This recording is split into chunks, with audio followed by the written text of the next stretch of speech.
சனி பகவானின் தண்டனையில் இருந்து தப்பிக்க ஒரு சிறந்த பரிகாரம்.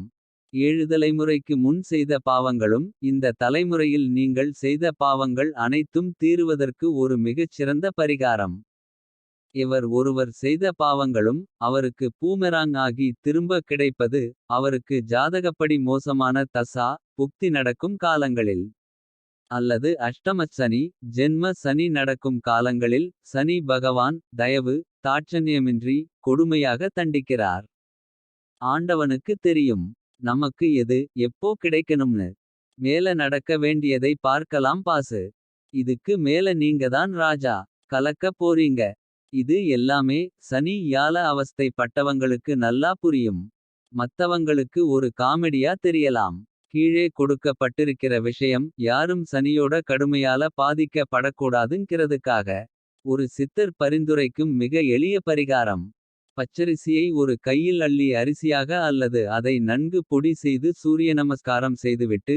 விநாயகப் பெருமானை 3 சுற்றிவிட்டு அந்த அரிசியை விநாயகரைச் சுற்றிப் போட்டால். அதை எறும்பு தூக்கிச் செல்லும்.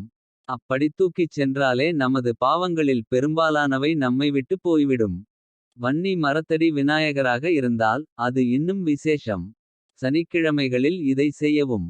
அப்படி தூக்கிச் சென்ற பச்சரிசி மாவை எறும்புகள் தமது மழைக்காலத்திற்காக சேமித்து வைத்துக்கொள்ளும்.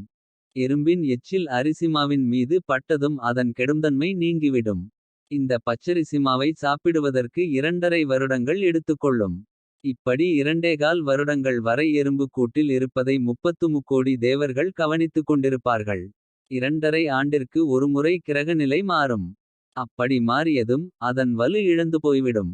இதனால் நாம் அடிக்கடி பச்சரிசி மாவினை எறும்புக்கு உணவாகப் போட வேண்டும். ஓர் எறும்பு சாப்பிட்டால் 108 பிராமணர்கள் சாப்பிட்டதற்கு சமம். எனவே இது எத்தனை புண்ணியம் வாய்ந்த செயல் என்று தெரிந்து கொள்ளுங்கள். இதனால் சனிபகவானின் தொல்லைகள் நம்மை தாக்காது. 7½ அஷ்டமச்சனி கண்டச்சனி அர்த்தாஷ்டகச்சனி. சனி மகா தசை நடப்பவர்களுக்கு இந்த செயல் ஒரு மிக பெரிய வரப்பிரசாதம் ஆகும்.